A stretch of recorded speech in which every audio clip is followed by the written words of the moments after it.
Hey everyone, Sean here, and today in this video I wanted to sit down and talk about the latest series or anime series featuring the Blue Hedgehog from the 90s, Sonic the Hedgehog.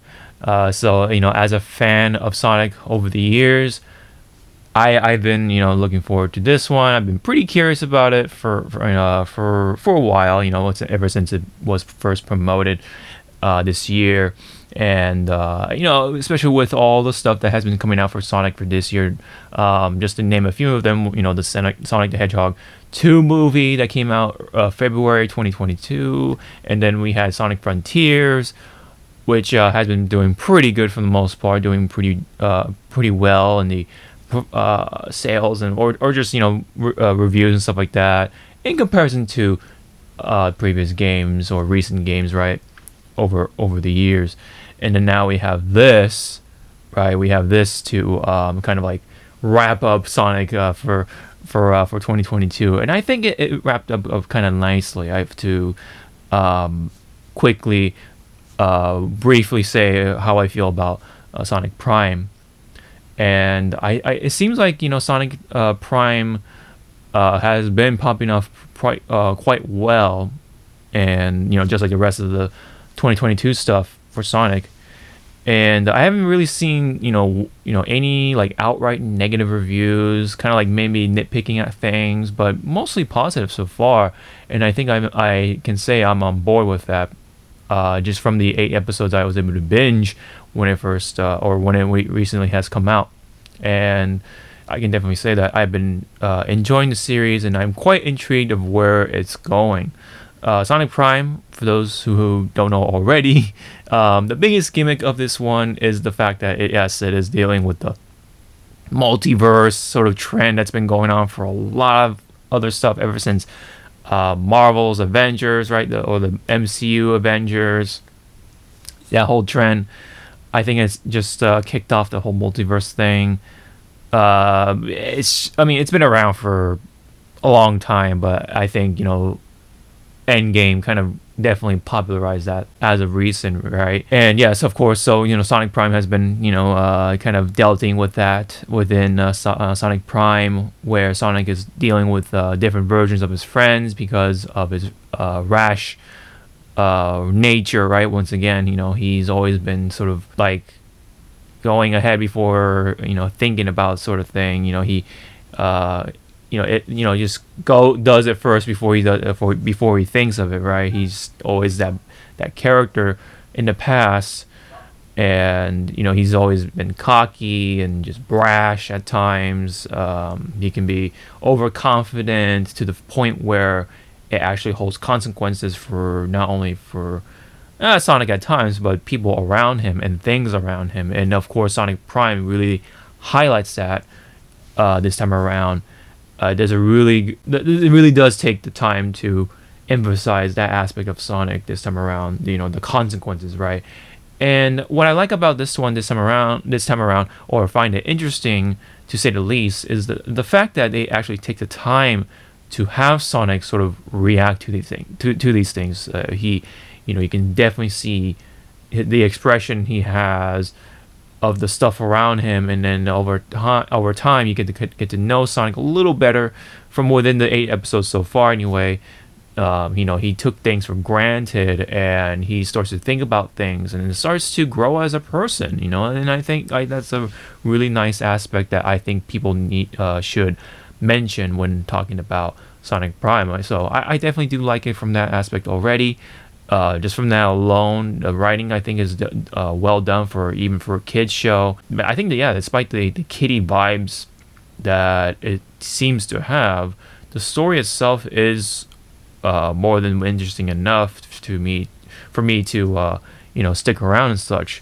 And of course, as a kids show, there is going to be a lot of things that you as an adult or older person tend to sort of not take things too seriously, but there are things just such as the Sonic growing as a person aspects that a lot of people tend or should take into consideration as well, at least from my perspective anyway. And as a kids show, of course, like I said, there is plenty of action in the show. There's a lot of like battles and set pieces and such for Sonic and his friends, of course. So there is a lot of that going on, so the kids won't be bored or anything like that. So that alone already, if I was like babysitting people, right? If I was a babysitter of sorts somehow or some way, and I was like stuck in that scenario, I would definitely fire up Sonic Prime, just for the kids, for them to see, because I think this is a perfect kid show where not only they can watch it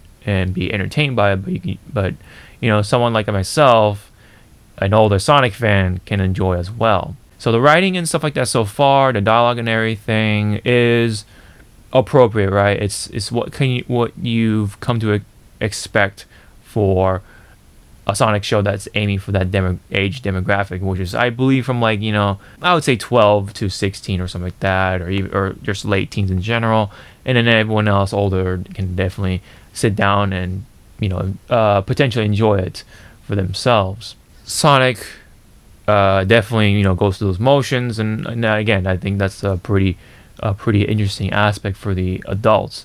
Now there is the humor as well. I would say it's kind of like in between Sonic Boom and I guess Sonic Frontiers, right? Sonic Frontiers took a very mature turn, right, in terms of just taking things very serious and stuff like that. Their voices are even like deeper, lower in tone overall, because of how much of a, I guess, contrast they wanted to take from the lighthearted approach, right? This one has mostly lighthearted elements with Sonic Prime, but also has some dark elements, right? There are some parts where you kind of can relate with Sonic, and it does become a little dark, right? But it's like pretty brief. It's not just like outright dark or anything like that, but it does have contrasts here and there to keep things interesting. It's not always lighthearted, and even with the remnant sort of Sonic Boom sort of humor and stuff like that, it's not obnoxious. I can definitely take it. I can tolerate it, and it still does a good job focusing on the situation of things, and takes things serious enough, or more than serious enough, to keep it interesting and believable, for me to keep watching and stuff like that. Hence why I was able to binge through the episodes quite easily. With those things, I do like Sonic Prime overall. I mean, when it comes to the animation, right? I haven't talked about that just now or till now. I think it definitely looks good for the most part. I think it holds up for today's standards, and I think it does definitely look good for what they're trying to go for. It definitely does a good job keeping that core aspect of Sonic's look. They kind of do the mouth in the front thing, but they also do the mouth to the side thing, and that's something for the fans, right? It's something within the fans that always is talked about, right, in terms of visual aspects and design aspects for Sonic. The placement of the mouth is pretty important within that. And I think it does a good job kind of meeting both worlds, because yes, having the side of the mouth thing is a little weird for the people looking outside in. But I think from what I can remember, hopefully I can remember correctly, right, they do that a little bit, but they also do a good job kind of like catering to both worlds. And yes, they do the mouth in the center thing at times, but it's not too jarring or anything like that. So I think in that aspect they do a pretty good job on that too. Just that alone, nitpicking a little bit, but that is something that Sonic fans do talk about to an extent. I think it's pretty interesting though when it comes to some of the design aspects, right? Some notes to kind of like consider, which is the fur. How they do the fur. It's like just texture, right? I think that's a pretty interesting choice. Again, that's been kind of talked about. It's not too jarring in that department either. I think it's just kind of something you do get used to over time. It quickly does grow on you, quite quickly, with the pacing of the show and such, and how emotions are going along and how smooth it is in that aspect. And so the visual aspect overall, I think, is pretty good. The movement is pretty good for the most part. There are some nitpicking things I would like to say. There are small specific moments that I would say would be kind of janky looking with the 3D and stuff like that. Of course, having this to be entirely CGI, so it is that kind of show as well, of course. So, but for the most part, the visual aspect of things is pretty interesting. I do like the designs on the characters, especially with the alternate versions of Tails, Knuckles, and Amy, for example. Even Rouge is in there this time around. That is also, speaking of which, an interesting choice that they made too, to include Rouge as part of the main cast so far anyway. Rouge is usually on the side, not too much on the screen in comparison to the other good guys, especially with like Tails, Knuckles, and Amy and such like that. I think this is kind of nice to see. It's kind of refreshing to see Rouge kind of singing along with the gang and stuff like that. She's kind of part of the gang this time around, which is very interesting out of itself. And I think they do a good job making her a nice addition to the team, at least for Sonic Prime here. You kind of wish to see, Cream and all the other characters to be included at some point. Maybe they will include Cream. Maybe when they cross to a certain world or dimension or whatever, right? Maybe like the Sonic Rush part of things. So maybe they'll include Blaze at some point. Maybe even Marine the Raccoon, and of course, like I said, Cream, and maybe at some point include Chaotix, right? The Chaotix detectives or whatever, or Team Chaotix, with Vector, Charmy, and Espio at some point. That would be pretty cool, because they already include characters like Big, and even of course the ever so popular Shadow, which I'm going to say overall hasn't been too much on the screen. That's like the usual thing with Shadow so far, but he does serve some sort of important role, but you don't get to see him too much, other than some parts where it does focus on Sonic and Shadow, which was pretty nice. They get to fight and stuff like that as usual, and there's some sort of scenario with them fighting, and it is kind of nice to see as a Sonic fan. It's just the usual there. So I'm not, that's something to not be alienated about, but what's to be kind of taken back from is the fact that Rouge is included in the gang quite a bit here. So that's again, that's pretty nice to see. So I hope to see more of that. Not only to include Rouge, but all the other characters that I mentioned here. So I mean, not to mention even the villains, right? Hopefully they'll include more villains in here, because there is quite a bit of Eggman, of course. You get to see Eggman as always, of course. You can't have Sonic without Eggman, that sort of thing. In fact, you get to see different versions of Eggman, so you get to see quite a bit of Eggman, literally. So I think that's pretty funny here. Now, other things to take to consideration. I think the voices this time around is also an interesting conversation piece of itself. This time around is an entirely different cast, mainly because this is a Canadian production. I believe this is done by, let me see, One Man Army or something like that, I think, or Man of Action, I think it's called. That's what one of the studios is called, but let me just look that up real quick here to make sure I am correct on that. But meanwhile, I did want to mention the voice acting, right? That's a very big thing, definitely for this show, because it's all Canadian. It's an all Canadian cast, so you're not gonna see Roger Craig Smith as Sonic or anything like that from Frontiers and previous games and such. It's an entirely different cast, and yet I think they did a really good job keeping the core aspects of Sonic and Friends today. And of course they're not they're not trying to mimic completely anything like that. I think they have their own take on it. Although with Sonic, he does sound more like the movie Sonic, right? From Sonic 2 or Sonic the Hedgehog 2 and 1, of course. I think this voice actor is kind of trying to take more notes from Ben Schwartz, right? The Ben Schwartz take on Sonic the Hedgehog here. But despite that, I think he does bring his own thing for Sonic, but meanwhile keeping the doing a good job keeping the core aspects of Sonic, of course, which is pretty damn important. So um, kudos to there.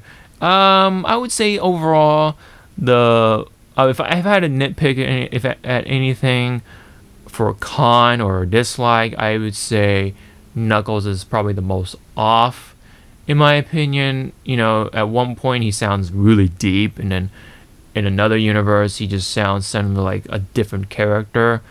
Um, I'm not sure why that is, because everyone else sounds the same, I believe. I think it's the same voice actors for all the alternate versions, right? But for Knuckles, it's quite different. So I'm not sure what's going on there. Maybe the initial voice actor couldn't like record all the other lines because he was like busy with something else, something caught up in life or something like that. I'm not too sure, or it's just like creator's choice or artist choice, artistic choice. I'm not too sure, but it's a little jarring at one point, but you do grow to get used to it, which I was able to do at some point. I do like the alternate Knuckles better than the initial Knuckles that you've seen on the Green Hill Zone, or the original world, I should say. So I definitely like the alternate Knuckles voicing better than I do with the original one. Of course, that's just me anyway. Not trying to hark on the voice actor here, of course. It's just this is just a personal taste sort of thing. But for the most part, it's like the Knuckles that it's not like a gym rat type of Knuckles, not completely stupid or anything like that. I think it's like the better take on Knuckles nowadays versus the Sonic Boom Knuckles, where he's just like dumb and kind of like very memey, right? More than ever, right? Complete muscle head, that sort of thing. For here, he's like cool, he's badass, he's just cool, right? I think, and you definitely can take him definitely more seriously than anything. But let me go ahead and make sure I have the right names or anything like that. Yeah, so the Prime Studios that are involved with Sonic is Wild Brain, but not only that, Man of Action Entertainment. I believe Man of Action are the ones that are writing the characters, so more than anything. And then Wild Brain is doing all the CGI stuff like that, all the visuals. So I think that they both did a great job. The show looks great so far. The movement and stuff like that is interesting. I haven't really watched any other Sonic 3 CGI show other than some clips of Sonic Boom, and I can definitely tell like the colors are very muted in comparison. I like the colors here. They're very colorful. There's a lot of stuff going on visually, so definitely in that aspect too, it is good for kids. So it is very colorful. So I think that they definitely got the colors and the palette right. So visually there, it does look interesting. Even like the environments look interesting. The forest, the city, right? The cyberpunk city that you've seen in the trailer, so on and so forth. Even like the water, right? I think it looked pretty good. Other than some janky things from like the movement and some of the choices that it did. For example, there is a specific scene with Knuckles where there was like a pile of there was like robots like piling up or whatever. Cyberpunk Knuckles, I'm gonna call him, took one of the arms or whatever, really briefly, and it kind of just like he just like fired one shot and just threw it away. I'm not sure what that's supposed to be, but it looked kind of weird. I'm pretty sure it's supposed to mean something, but I'm just too taken away by how weird that was played out. For those who watch the show, may know what I'm talking about. So there are specific little areas that are a little jank, but other than that, overall, all in all, I can definitely say that I am liking Sonic Boom so far, and I'm definitely am willing to stick around for more and definitely see all of season 1, which is like 24 episodes. I think they're just releasing these in increments, so they're gonna release these all immediately, especially to see how interested people are. So definitely, if you want to check out Sonic Prime, go ahead and do so. If you have Netflix, if you're a Sonic fan, I definitely can recommend it. Hopefully I'm not forgetting too much of anything at all. Oh, the game references are pretty cool. There's some Easter eggs to look forward to as a video game fan of Sonic. You know, you definitely get to see the rings, right? You get to see or hear the sound effects are done pretty right. There is also some neat little Easter eggs thrown in there too, and I think it's pretty cool. So I think it's definitely for children, but I also think they did take to consideration of the fans as well, right? The people who actually count, in my opinion. But you know, they have stuff to look forward to, right? So yeah, but yeah, of course, it's a good family show, and also a good show for the fans. I think if you're willing to take the time to sit down and do so. Just give it a watch. I think you would like it, and I think Sonic Prime is something worth looking forward to over time on Netflix. So, if I were to give it a rating for right now with the 8 episodes, just in first impression / review, I think I'm gonna give it a solid 7 out of 10. I think it's a solid show for what it is. Yes, it's a kids show, but there are some things to take away from. You know, pretty interesting story writing here with Sonic, especially. He's going through his quite a bit of arcs, or quite a bit of events within his little character arc, and you know, you can definitely see him growing as a person over time, even within the 8 episodes already. So again, I like to see where that's going. Even though all the other characters like Amy and Tails, of course, and Rouge, and like I said already, definitely interesting to see that she is part of the main gang for this time around. Yeah, so I definitely like to see more. I like to see more bad guys over time. We'll see what the Eggman and the others will have in store. I hope to see Metal Sonic at some point, of course. Definitely one of my favorites as well. Hopefully Chaos will make it in there. I wonder if they'll even include Black Doom, but maybe that's taking a little too far. But we'll see. We'll definitely see. Well, if Shadow's in there, they gotta include him somehow, right? Because of story reasons. So we'll definitely see Maria at some point, right? She's a pretty important person to Shadow. So, I wonder how much of Shadow's story is going to be retained in here. I'm not too sure, so maybe we'll see that in like a Sonic Adventure 2 dimension. Maybe we'll see that. But yeah, so for right now, I do like this show. I've been enjoying it. So yeah, again, it's a 7 out of 10, and yeah, so go ahead and take a look at it if you have the time. And with that, thank you very much for tuning in for this video for my review on Sonic Prime so far, anyway, with the first 8 episodes. I'm not sure how much more I'm going to do, if I'm going to do like every 4 episodes, if they do another 8 episode increment. I don't know. It just depends on how they're distributing it. I don't think they're going to do it weekly. I don't think so. We'll have to see. I'll play by ear, around that. So thank you very much. If you liked the video, don't forget to hit a thumbs up. Don't forget to subscribe. Consider joining the membership, all that stuff. I do have some merch in the description below. I think it's worth checking out. And yeah, so again, thank you very much. This has been my review for Sonic Prime so far. So I'll definitely look forward to it. Hope you guys do as well. Of course, if you have any opinions about it, leave them down in the comment section below. Alright, thank you very much. I'll see you guys in the next video. Sean out.